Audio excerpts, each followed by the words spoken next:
Hello बच्चों, कैसे हो? आपका स्वागत है त्रिपाण स्टडी सेंटर में। आज जो हम करने जा रहे हैं सकारात्मक सामाजिक सिद्धांत, ये जो है एमए सोशियोलॉजी, जिसका कोड है R425 यानी SOCR425। ये इम्पोर्टेंट है, ये है बच्चों की डिमांड के ऊपर आया है, ठीक है। इसलिए जो है ये है इमाइल दुर्खिमी का जो हम है सिद्धांत पढ़ेंगे आज, धर्म का सामाजिक सिद्धांत। ये चैप्टर ये टॉपिक हमारे लिए बहुत ही महत्वपूर्ण है और एग्जाम व्यू से भी बहुत महत्वपूर्ण है। लेकिन टॉपिक स्टार्ट करने से पहले एक बात जो मैं हमेशा कहता हूँ, जिसको आपको सोचना भी चाहिए, विचार भी करना चाहिए और मानना भी चाहिए, कि आप जब भी वीडियो देखिए पूरा देखिए, क्योंकि अधूरा जानकारी सदैव खतरनाक होती है। और मैं नहीं चाहता जो बच्चे मेरे साथ जुड़े हैं वो अधूरा जानकारी के साथ एग्ज़ाम में बैठे और ये कहे कि मैं त्रिपाण स्टडी सेंटर के वीडियो देख के आया हूँ, समझ के आया हूँ और मैं अधूरा कर रहा हूँ। तो दोस्तों मेरा गलती इसमें नहीं होगा, ये गलती आपकी होगी, क्योंकि आपने उसको अधूरा समझा है। कभी भी कोई भी टॉपिक आप स्टार्ट करो तो शांत मन से करो और उसने टाइम के लिए अपने आप को प्रतिबंधित कर लो कि आप उसके बीच में कोई कार्य नहीं करोगे, क्योंकि आप तब तक टॉपिक नहीं समझ पाओगे। चलिए, ये बात तो इंपॉर्टेंट आपके लिए थी, लेकिन इंपॉर्टेंट और भी बात वो ये है कि अगर आप पहली बार वीडियो देख रहे हो, पहली बार मेरे चैनल पे आए हो, तो लाइक शेयर सब्सक्राइब जरूर कर लो। इसमें सब्सक्राइब करना आपके हित में है, क्योंकि सब्सक्राइब नहीं कीजिएगा तो चाहे कोई भी हो, आपको मेरे तरफ से दी गई वीडियो का नोटिफिकेशन आप तक प्राप्त नहीं होगा और आप इससे लाभान्वित नहीं होगे। सोचिएगा कि सिर्फ ये एमए तक है, ये गलतफहमी में हो, क्योंकि त्रिपाण स्टडी सेंटर जो है class 8th 9th 10th 11th 12th, ठीक है, सीबीएसई के सभी सब्जेक्टों को कवर करता है और साथ में एनआईएस बोर्ड के 10+2 को भी कवर करता है, प्लस बीए फर्स्ट सेमेस्टर से लेके 6th सेमेस्टर तक सभी सिलेबसों को पूरा करता है। प्लस जो है ऑन डिमांड के ऊपर जो है एमए के भी सोशियोलॉजी के सब्जेक्ट को कवर करेगा। आने वाले समय में हो सकता है पॉलिटिकल साइंस और भी सब्जेक्ट उठाएगा। तो सोचिए मत, विचार मत कीजिए, अपने दोस्त के साथ, अपने जो है भाई बहन जो भी पढ़ाई कर रहे हैं उनके साथ भी वीडियो शेयर कीजिए। देखिए दोस्तों, मेरे वीडियो में कोई खोट नहीं होती है, क्योंकि मैं लाइन टू लाइन और सब्जेक्ट के हिसाब से चलता हूँ और फालतू की बातें करना मुझे तो आता नहीं है। मैं हो सकता हूँ कि बीच में आपको अपनी अनुभव बताऊँ, लेकिन कहते हैं ना कि जब पढ़ाता हूँ तो कहते हैं निजी अनुभव से भी हम बहुत कुछ सीखते भी हैं, तो ये करना जरूरी भी होता है। तो सोचिए मत, समझिए मत, लाइक शेयर सब्सक्राइब कीजिए और मेरे चैनल का जो है फायदा उठाइए और पेपर में जो है अच्छे से अच्छे मार्क्स गेन कीजिए। तो चलिए हम अपना स्टार्ट करते हैं, धर्म का सामाजिक सिद्धांत। कहते हैं दुर्खिम ने अपनी पुस्तक the elementary form of religion life में धर्म की प्राकृतिक उत्पत्ति के कारण, प्रभाव और आदि के विषय में बहुत ही विशद एवं गहरी व्याख्या प्रस्तुत किया था।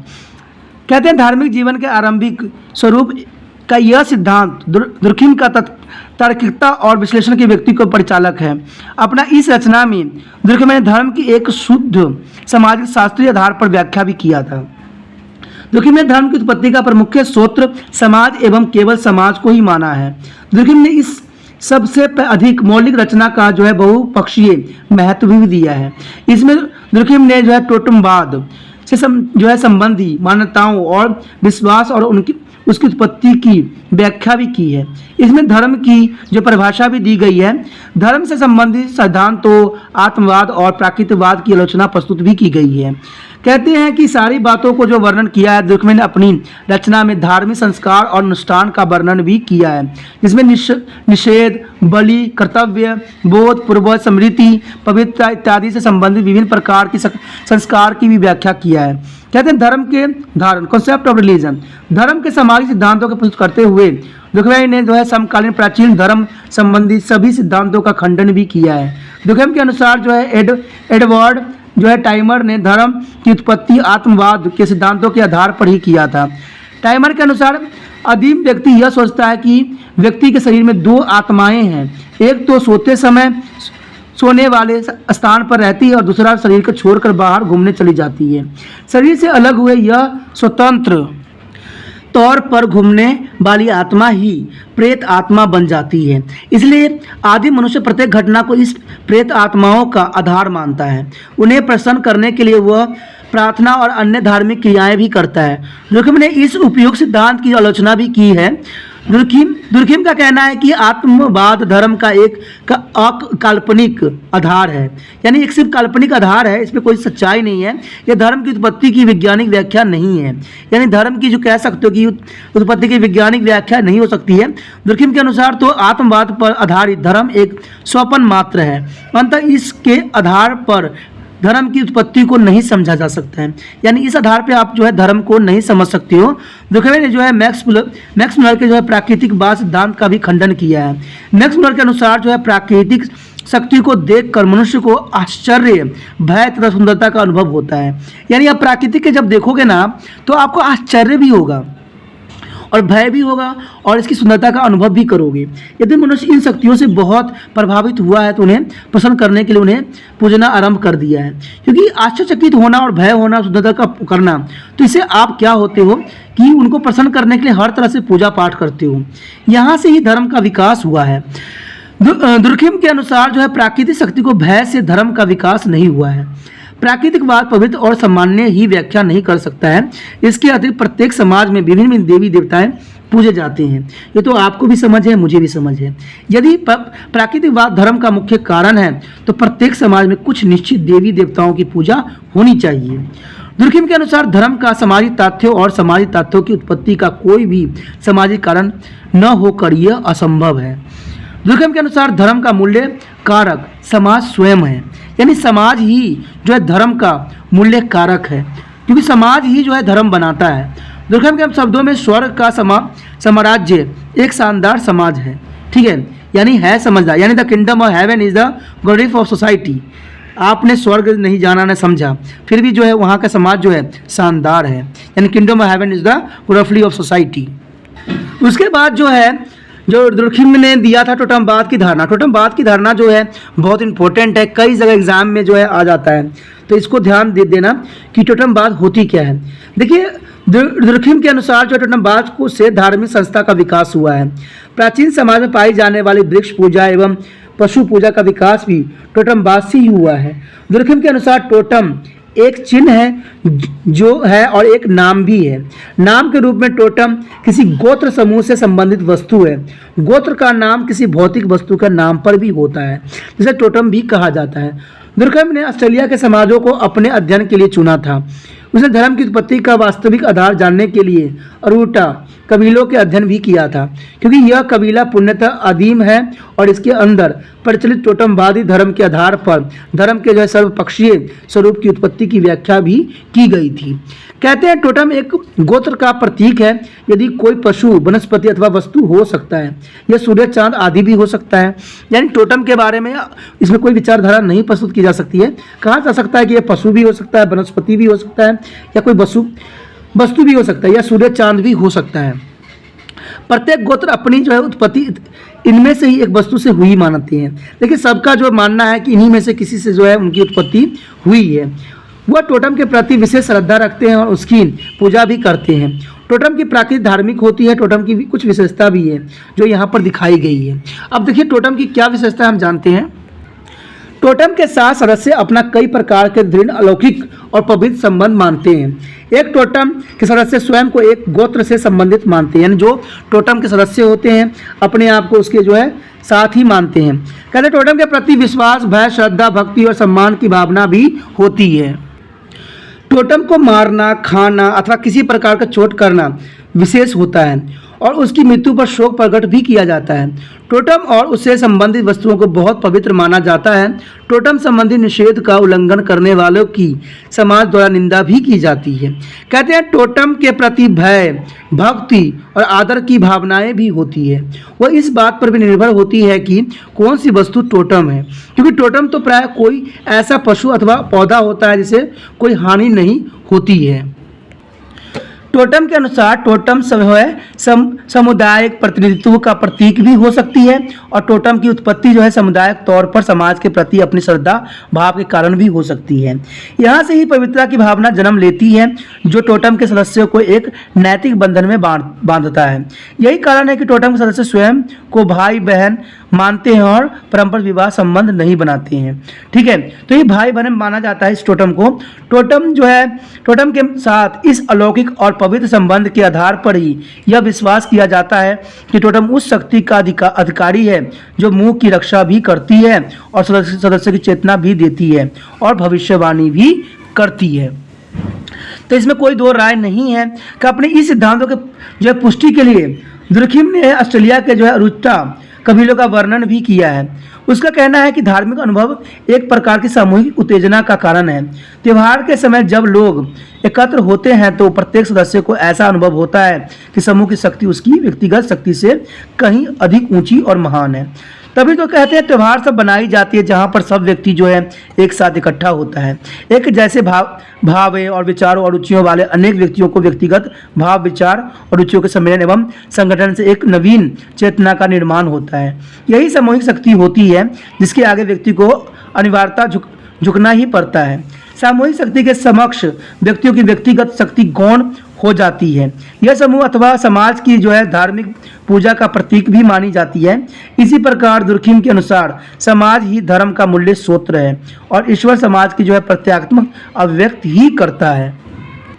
उसके पश्चात हमारा आता टोटम के बाद धर्म और जादू। देखिए, रिलीजन एंड मैजिक। दुर्खिम के अनुसार धर्म का संबंध किसी व्यक्ति से नहीं है बल्कि सामूहिक जीवन से है। यहाँ धर्म और जादू में अंतर स्पष्ट है। जादू में भी धर्म की भांति अनेक विश्वास और संस्कार पाए जाते हैं, परंतु जादू व्यक्तिगत होता है। जादू का संबंध व्यक्ति विश्लेषण से होता है और जादू पर विश्वास करने वाले को एक समूह एकत्र नहीं कर सकता है और न ही यह व्यक्ति समूह के कल्याण के लिए भी कार्य करता है, क्योंकि यह लोग स्वयं हित में विश्वास करते हैं। परंतु धर्म में विश्वास करने वाले एक भौतिक समुदाय से बंधे होते हैं जो एक दूसरे के हित के लिए भी कार्य करते हैं।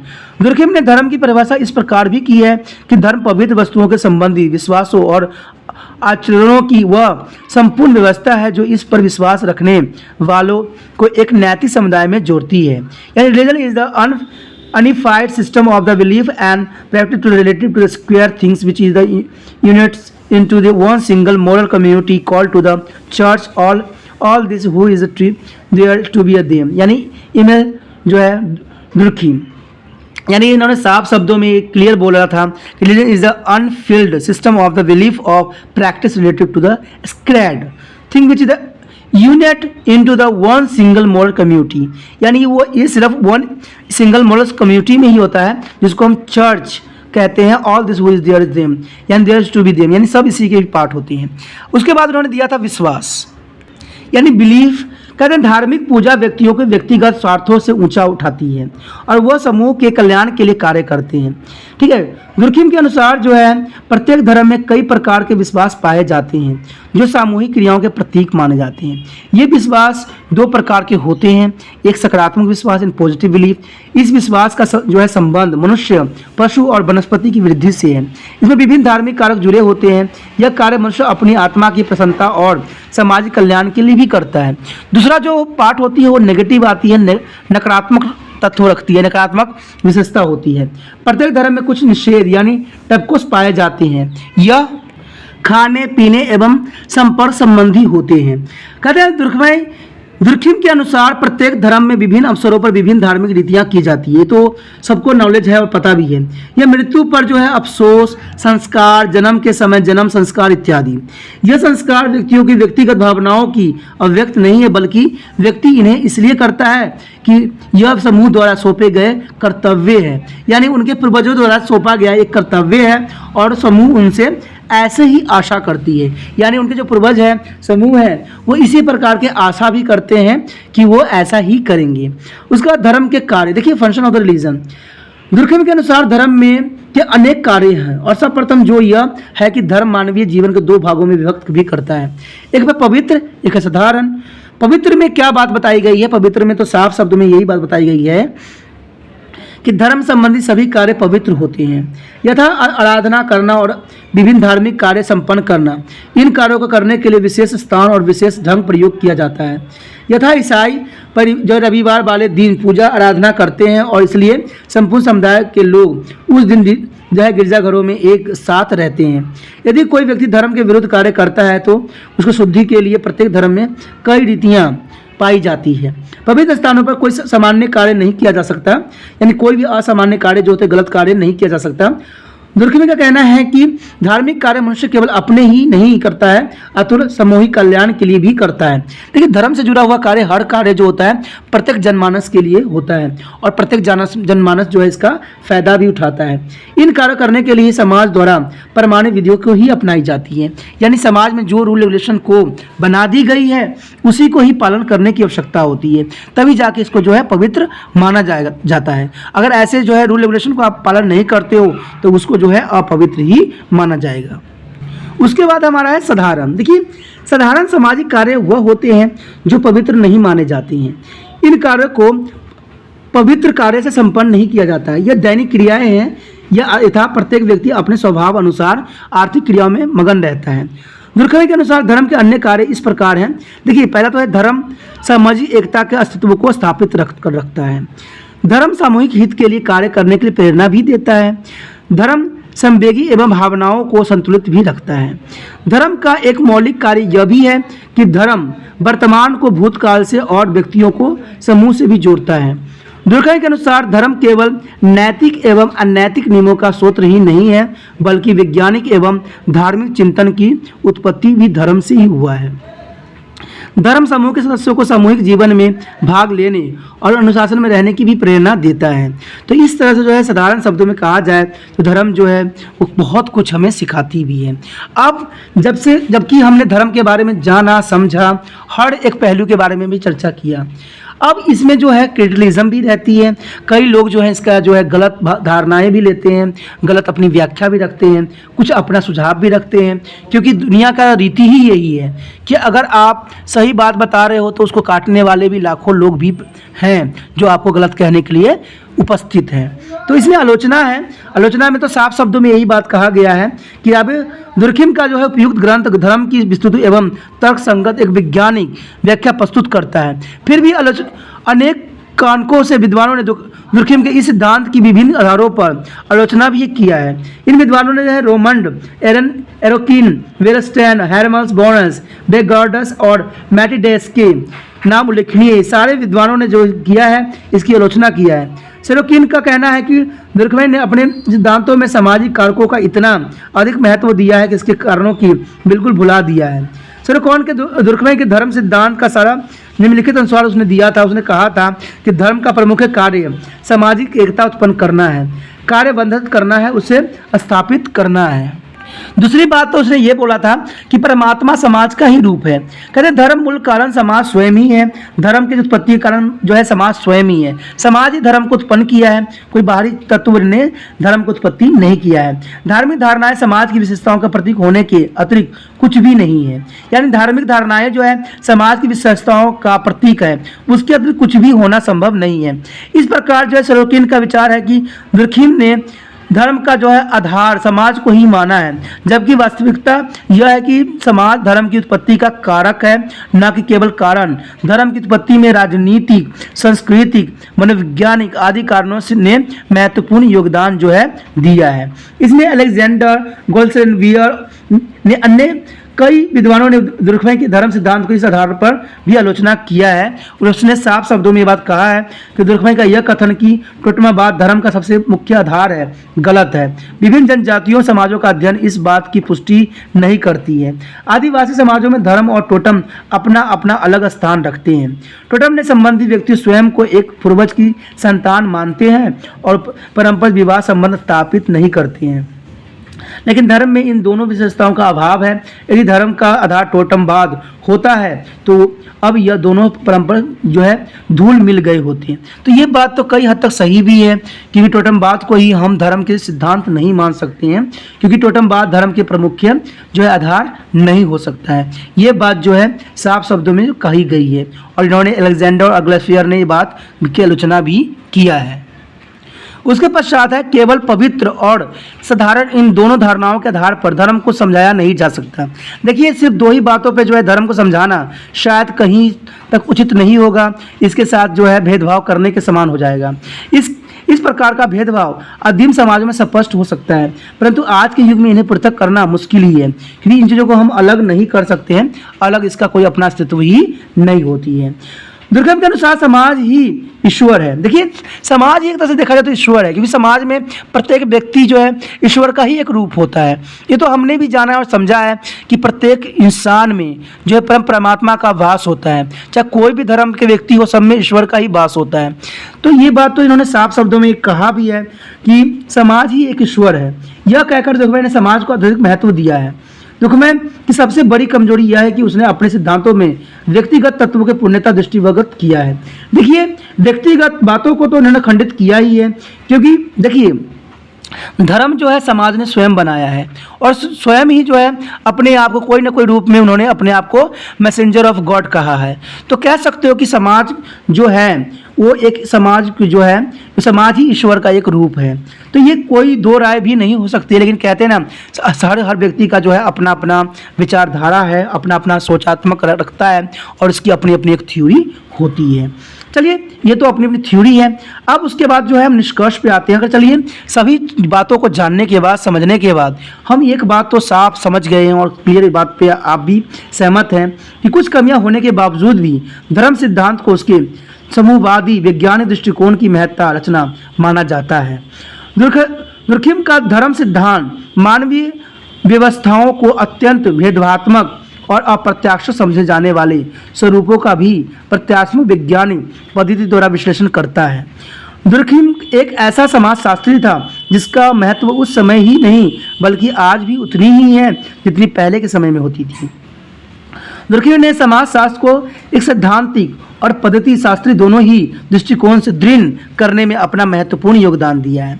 अंत में हम यही कह सकते हैं कि काम्टे के पश्चात दुर्कहेम ने समाजशास्त्र को आगे बढ़ाने के लिए बहुत ही महत्वपूर्ण योगदान भी दिया है, और दुर्कहेम धर्म की सामाजिक एकता की दृष्टि से कार्यात्मक बात कर धर्म को एक अलौकिक आधार प्रदान किया है। यानी दुर्कहेम जो कह सकते हो कि अगस्त काम्टे का उत्तराधिकारी भी माना जा सकता है, जिसने धर्म के प्रति और उसके जो है समाज के प्रति उन्होंने ऐसे विचारधारा प्रस्तुत किया है जो दुर्कहेम का है, दुर्कहेम का उसने पूरा ही अपना जो है अपना विचार रखा है और अगस्त काम्टे की विचारधारा को आगे बढ़ाया है। तो ये सारे जो टॉपिक थे बहुत ही इंपॉर्टेंट थे एग्जाम व्यू से भी और आपके लिए भी। इसी के साथ जो है दोस्तों हमारा टॉपिक आज खत्म हो रहा है। ठीक है, अगर आपको अच्छा लगा तो लाइक शेयर सब्सक्राइब जरूर कीजिए। अगर पहली बार अगर आप वीडियो देख रहे हो, पहली बार मेरे चैनल पे आए हो, तो सब्सक्राइब करना आपका फ़र्ज़ बन जाता है। सब्सक्राइब करने से ये होगा कि जो भी मैं आप क्लास के रिगार्डिंग कोई भी वीडियो डालूंगा उसका नोटिफिकेशन जो है समय समय पर आपको प्राप्त होता रहेगा। अगर सब्सक्राइब नहीं कीजिएगा, अगर आप दोबारा से तिरपान सेंटर पर आने की कोशिश कीजिएगा तो वहाँ पर आप तिरपान लिखिएगा तो जो है वो तिरपस कर देगा। ठीक है, जो आप गूगल पर सर्च करेंगे वो तिरपस कर देगा, जिससे वजह से आप जो है मेरे वीडियो का जो है फ़ायदा नहीं उठा पाओगे। तो सोचिए मत, विचार मत कीजिए, सब्सक्राइब कीजिए। आप सोचते होइएगा कि मेरे जो एग्ज़ाम खत्म हो जाने के मेरा क्या ज़रूरत है तिरपान श्री सेंटर से। ठीक है, तो इसलिए सब्सक्राइब नहीं करने को सोचिएगा, लेकिन दोस्तों ऐसा नहीं है। तिरपान श्री सेंटर जो है बहुत हेल्पफुल है, क्योंकि ये जो है आपके 8th class 9th 10th 11th 12th जो आर्ट्स के सब्जेक्ट को कवर करता ही है, प्लस जो है ये NIC बोर्ड के जो है 10th प्लस 2 को भी कवर करता है। साथ में BA जो है फर्स्ट ईयर से लेकर 6 सेमेस्टर तक बच्चों के लिए ये अग्रसर रहेगा आर्ट्स सब्जेक्ट में। तो सोचिए नहीं, विचार नहीं कीजिए, काफ़ी जो है तिरपान स्टडी सेंटर का फ़ायदा ही फ़ायदा है। ठीक है, अगर आप मुझे प्रोत्साहित करोगे तो आपके लिए मैं तरह तरह के वीडियो बनाऊँगा जो आपको फ़ायदा पहुँचाएगा। एग्ज़ाम के तौर पर मैं आपको जो है पेपर भी आपको सोल्यूशन करके दिखाऊंगा जो आपके लिए फ़ायदेमंद रहेगा। अगर नहीं सब्सक्राइब कीजिएगा, मेरा मनोबल घटेगा, तो हो सकता है कि आपको फिर दोबारा मैं ना वीडियो बनाऊं और आपको फ़ायदा ना पहुंचाऊं। तो अभी भी नहीं सोचिए, मेरा जितना आप फैलाइएगा, जितने दूसरे बच्चों के साथ शेयर कीजिएगा, उतना जो है मैं आपके लिए कार्य करने में अग्रसर रहूँगा। ठीक है दोस्तों, इसलिए सोचिए मत, विचार मत कीजिए, अभी सब्सक्राइब कीजिए और अपने व्हाट्सएप स्टेटस पर लगाइए और दूसरे बच्चों के साथ भी शेयर कीजिए। ठीक है दोस्तों, अपना ध्यान रखना, बाय।